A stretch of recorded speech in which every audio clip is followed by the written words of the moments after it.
বিশ্ববরণ্য আলেমে দিন মুফাসসিরে কোরআন, খ্যাতি সম্পন্ন মুফাসসিরে কোরআন লেখে তার নামের শুরুতে তারেক মুনওয়ার। এই তারেক মুনওয়ার তো এর আগে কয়েকটা বক্তব্য উনি ফরকানিয়া মাদ্রাসা নিয়ে আলোচনা করেছে, ফরকানিয়া মাদ্রাসা একটু তুচ্ছ করেছে।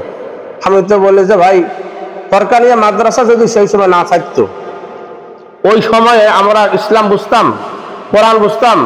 এখন তো বিভিন্ন রকমের মাদ্রাসা, আপনার ইংলিশ, বাংলা, অঙ্ক, সব বিষয়ে এখন লেখাপড়া হচ্ছে আধুনিক শিক্ষায়, মানে শিক্ষার নিয়ম নীতি অনুসারে, ঠিক কিনা?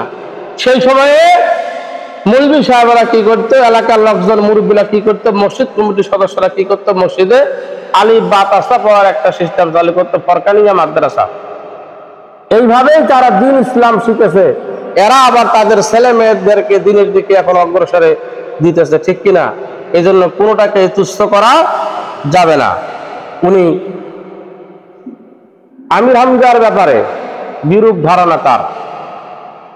সে বলতেছে, বেটা তোর তো বয়স আমার, তারেক মুনওয়ার বলতেছে যে বেটা আমির হামজার বয়স তো আমার হাঁটুয়ার নিচে বয়স। আধা ঘন্টা 15 মিনিট 20 মিনিট বক্তব্য দিয়ে ছাড়ি দেয়, যুবকদের বুক জমিনে লেগে যায় মাহফিল করতে যাইয়া, আর অল্প সময়ের মধ্যে মোনাজাত করে ছেড়ে দেয়। একজন আলেম আরেকজনের ব্যাপারে এইভাবে কথা বলা ঠিক, এগুলো আমি পছন্দ করি না। এগুলো ইসলামটাকে বেশি আরো পিছিয়ে দেয়। তোমাদের ইসলাম আরো বেশি পিছিয়ে যাচ্ছে। আমির হামজা একটা সাবজেক্ট নিয়ে আলোচনা করে, তাই না? আর তারেক মুনওয়ার ভাই, তুমি তো বিভিন্ন অংশের আলোচনা করে, এইখান থেকে এক ছাপানো, এইখান থেকে আরেক ছাপা, আরেক জায়গা থেকে আরেক ছাপা।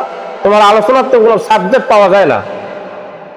আমির হামজা আবার একটা জবাব দিল যে ভাই, আমি অসুস্থ, 3টি বছর জেলখানার ভিতরে থাকার সময়ে কোনো ওষুধ পানি আমি তখন সেইখানে পাই নাই, কোনো ওষুধ আমি সেইখানে পাই নাই। বাইরে হয়ে আসার পরও যতবার ওষুধ খাই আমি, আমার মতো হইলে তো আপনার অবস্থা আরো খুব কাহিল হইতে, এরপরও তো আমি দিনের কাজ করে যাচ্ছি, আলহামদুলিল্লাহ বলেন।